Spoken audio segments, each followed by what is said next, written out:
नमस्कार दोस्तों, आज के इस वीडियो लेक्चर में हम एमिटमेंट के बारे में जानेंगे। एमिटमेंट को हिंदी में दुष्प्रेरणा कहते हैं।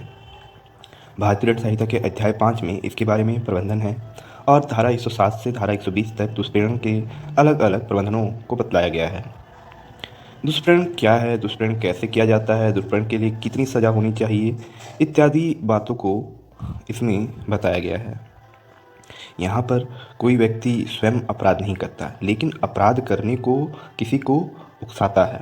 तो दो लोग होते हैं यहाँ पर, पहला दुष्प्रेरक मतलब एवेटर और दूसरा दुष्प्रेरित मतलब एवेटी। दुष्प्रेरक दुष्प्रेरित को उकसाता है, एक यहाँ पर उकसा रहा है किसी एक गलत कार्य को करने के लिए और एक उकस रहा है उस गलत कार्य को करने के लिए। तो जो उकसाता है वह अपराधी है, मगर जो उकसावे में आकर कोई गलत कार्य कर रहा है वह है वास्तविक अपराधी। इस प्रकार के अपराधों के संबंध में ही अध्याय 5 में प्रबंधन किया गया है। एक यहाँ पर बहुत ही महत्वपूर्ण बात निकलकर सामने आती है। यह एक अपूर्ण अपराध की कोटि में आता है। फॉर एग्जाम्पल, ए ने बी से कहा कि तुम कल सी के घर चोरी करने जाओगे, मगर यहाँ बी ने मना कर दिया। यहाँ पर क्या कोई अपराध हुआ? बिल्कुल, अपराध हो चुका है और इस अपराध को हम कह सकते हैं दुष्प्रेरण। अब हम आईपीसी के 107 धारा को देखेंगे, जिसमें लिखी गई है कि किसी बात का दुष्प्रेरण मतलब किसी बात का दुष्प्रेरण 3 बातों से होती हैं। पहली, किसी व्यक्ति को उकसाना, दूसरा षड्यंत्र करना, तीसरा किसी गलत कार्य में सहायता देना। तो ये 3 बातें जब होंगी तो दुष्प्रेरण होगा। पहला, उकसाना।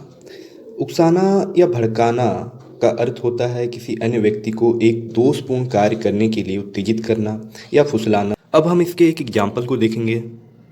ए एक लोक ऑफिसर है, न्यायालय के वारंट द्वारा बी को पकड़ने के लिए आया है।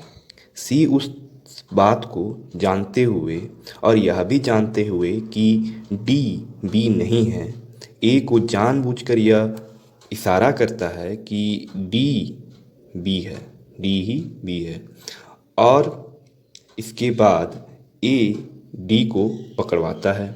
यहाँ सी डी के पकड़े जाने का उकसाने द्वारा दुष्प्रेरण करता है। अब हम इसी संबंध में एक वाद को देखेंगे, एक केस को देखेंगे, केस लॉ को, जो कि क्वीन बनाम मोहित का ये केस था। इस केस में अभियुक्तों की उपस्थिति में एक स्त्री ने सती होने के लिए अपने को तैयार किया।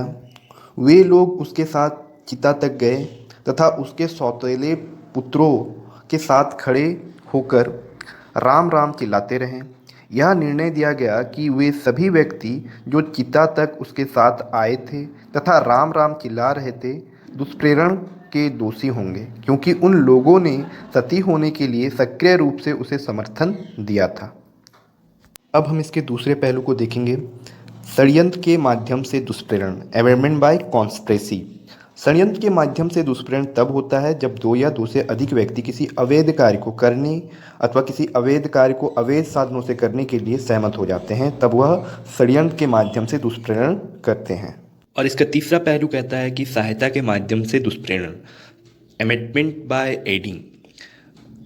एबेटमेंट बाय एडिंग, जब कोई अपराध करने जा रहा है और उसको उस अपराध में किसी प्रकार की सहायता की ज़रूरत है और कोई एक व्यक्ति उसकी सहायता कर देता है, तब वह व्यक्ति भी दुष्प्रेरण का दोषी माना जाएगा, एबेटमेंट बाय एडिंग कहलाएगा तब। अब हम आईपीसी की धारा 108 दुष्प्रेरण को देखेंगे। इस धारा के अनुसार जो व्यक्ति अपराध के किए जाने का दुष्प्रेरण करता है या ऐसे कार्य के किए जाने का दुष्प्रेरण करता है जिससे अपराध करित हो, यदि वह कार्य अपराध करने के लिए विधि अनुसार समर्थ व्यक्ति द्वारा दुष्प्रेरण के आशय या ज्ञान से किया गया हो, उसे दुष्प्रेरण कहा जाता है। इस धारा को आसान शब्दों में जानने के लिए चलिए कुछ उदाहरण इसके देखते हैं। गा की हत्या करने के लिए खा को का उकसाता है, खा वैसा करने से इनकार कर देता है, का हत्या करने के लिए खा के दुष्प्रेरण का दोषी है।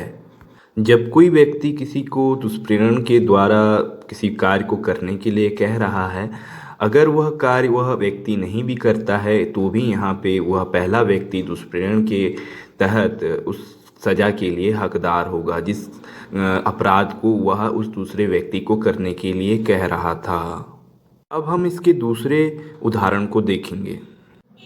घा की हत्या करने के लिए खा को का उकसाता है। खा ऐसी उकसाहट के अनुसरण में घा को विद्ध करता है। घा का घाव अच्छा हो जाता है। का हत्या करने के लिए खा को उकसाने का दोषी माना जाएगा। इसी प्रकार इस उदाहरण से हमें समझ में यह आता है कि अगर कोई किसी अपराध को करने के लिए किसी को उकसा रहा है और वो अपराध अधूरा भी रह जाता है तो भी वह उसके लिए दुष्प्रेरण का अपराधी माना जाएगा। अब हम आईपीसी की धारा 109 को देखेंगे। इस धारा के अनुसार जो भी कोई किसी को अपराध के लिए उकसाता है, यदि दुष्प्रेरित कार्य उकसाने के परिणाम स्वरूप किया जाता है और ऐसे दुष्प्रेरण के दंड के लिए इस संहिता में कोई स्पष्ट प्रबंधन नहीं है तो वह उस दंड के लिए दंडित किया जाएगा जो उस अपराध के लिए उपबंधित है। इस धारा को भी आसान भाषा में जानने के लिए हम कुछ उदाहरणों को देखेंगे। खा को मिथ्य साक्ष्य देने के लिए का उकसाता है। खा उस उकसाहट के परिणाम स्वरूप वह अपराध करता है। का उस अपराध के दुष्प्रेरण का दोषी है और उसी दंड से दंडनीय है जिससे खा है। इस उदाहरण से यह स्पष्ट हो जाता है कि अगर कोई अपराधी वह अपराध करने जा रहा है दुष्प्रेरण के द्वारा तो वह अपराधी भी उसी अपराध के लिए दोषी होगा जिसके लिए वह दुष्प्रेरण किसी को कर रहा है। अब हम आईपीसी की धारा 110 को देखेंगे। इसके अनुसार जो कोई किसी अपराध के किए जाने का दुष्प्रेरण करता है, यदि दुष्प्रेरित व्यक्ति ने दुष्प्रेरक के आशय या ज्ञान से भिन्न आशय या ज्ञान से वह कार्य किया हो तो वह उसी दंड से दंडित किया जाएगा जो उस अपराध के लिए उपबंधित है, जो दुष्प्रेरक के ही आशय या ज्ञान से ना कि किसी अन्य आशय या ज्ञान से किया जाता है। अब इस पे कुछ उदाहरण हम देखेंगे इसे और विस्तार पूर्वक जानने के लिए और सरल भाषा में इसे समझने के लिए। ए ने बी को कहा कि वह सी के घर से कुछ कीमती सामान उसे चुरा कर दे, मगर बी ने सी के घर में चोरी को आसान करने के लिए सी को जान से मार दिया। यहाँ पर दुष्प्रेरण करने वाला एवं दुष्प्रेरित होने वाला दोनों ही मृत्युकरित एवं चोरी के दोषी ठहराए जाएंगे। आईपीसी की धारा 111 के अनुसार जब कि किसी एक कार्य को दुष्प्रेरण किया जाता है और कोई भिन्न कार्य किया जाता है तब दुष्प्रेरक उस किए गए कार्य के लिए उसी प्रकार से और उसी विस्तार तक दायित्व के अधीन है मानो उसने सीधे उसी कार्य का दुष्प्रेरण किया हो। परंतु यह तब जबकि किया गया कार्य दुष्प्रेरण का अधिसंभव्य परिणाम था और उस उकसाहट के असर के अधीन या उस सहायता से या उस षड्यंत्र के अनुसरण में किया गया था जिससे वह दुष्प्रेरण गठित होता है। जैसे मैंने अभी आपको एक उदाहरण के तहत बताया, उसी प्रकार अगर कोई व्यक्ति किसी अपराध को करने के लिए जा रहा है उकसावे में और अपराध को करने के लिए जो भी आसान माध्यम होता है उस माध्यम का उपयोग वह करता है। जैसे कि यहाँ पे मैंने एग्जाम्पल में आपको बताया कि वह चोरी करने के लिए जा रहा था और चोरी को आसान बनाने के लिए उसने उसकी मृत्यु कर दी, ठीक है ना, उसको जान से मार दिया।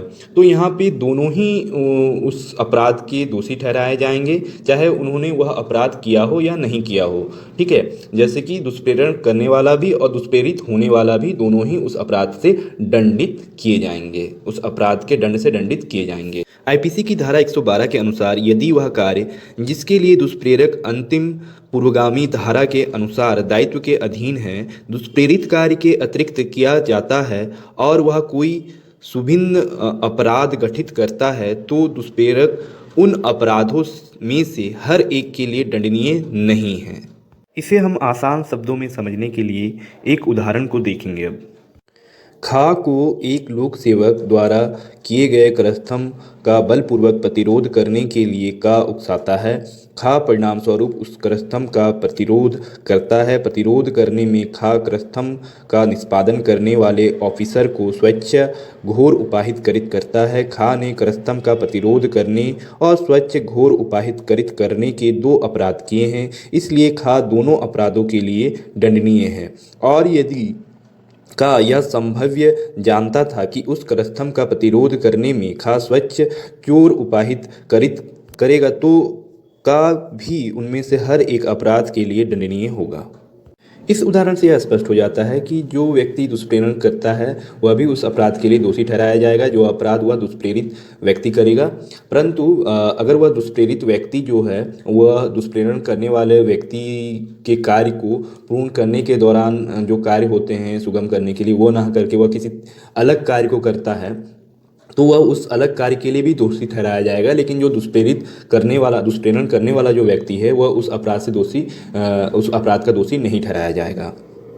आईपीसी की धारा 113 के अनुसार जब किसी दुष्प्रेरक द्वारा किसी कार्य का दुष्प्रेरण किसी विशिष्ट प्रभाव को कारित करने के आशय से किया जाता है और दुष्प्रेरण के परिणामस्वरूप जिस कार्य के लिए दुष्प्रेरक दायित्व के अधीन है वह कार्य दुष्प्रेरक के द्वारा आशायित प्रभाव से भिन्न प्रभाव कारित करता है, तब दुष्प्रेरक कारित प्रभाव के लिए उसी प्रकार और उसी विस्तार तक दायित्व के अधीन है मानो उसने उस कार्य को दुष्प्रेरण उसी प्रभाव को कारित करने के आशय से किया हो, परंतु यह तब जबकि वह यह जानता था कि दुष्प्रेरित कार्य से वह प्रभाव कारित होना संभव्य है। इसे सरल रूप में जानने के लिए चलिए ये कुछ एग्जाम्पल्स देखते हैं। या को घर उपाहित करने के लिए खा को का उकसाता है, खा उस उकसाहट के परिणामस्वरूप या को घर उपाहित कारित करता है, परिणामतः या की मृत्यु हो जाती है। यहाँ यदि का यह जानता था कि दुष्प्रेरित घोर उपाहित से मृत्यु कारित होना संभव है तो का हत्या के लिए उपबंधित दंड से दंडनीय है। इस उदाहरण से यह स्पष्ट हो जाता है कि अगर कोई व्यक्ति यह जानता है कि कर रहा है किसी व्यक्ति को और वह दुष्प्रेरित हो रहा है तो वह जिस कार्य के लिए उसे दुष्प्रेरण कर रहा है उस कार्य के करने के दौरान कोई और भी अपराध हो सकता है तो उस अपराध के लिए वह दोषी ठहराया जाएगा जो दुष्प्रेरण कर रहा है। आई होप आपको हमारा ये प्रयास अच्छा लगता है। अगर अच्छा लगता है तो आप हमारे इस चैनल को सब्सक्राइब करें नए हैं तो, और वीडियो को लाइक करें, शेयर करें और कमेंट करना ना भूलें। कमेंट ज़रूर करें, जैसा भी आपको लगता है आप कमेंट करें। और अगर हमारे इस टेलीग्राम अकाउंट से आप जुड़ना चाहते हैं तो आप वीडियो के डिस्क्रिप्शन बॉक्स में जाएं और जाके लिंक पे क्लिक करें और उस पर अगर आप जुड़ते हैं तो आपको उसमें नोट्स मिलते हैं इंग्लिश हिंदी दोनों में ही। धन्यवाद दोस्तों।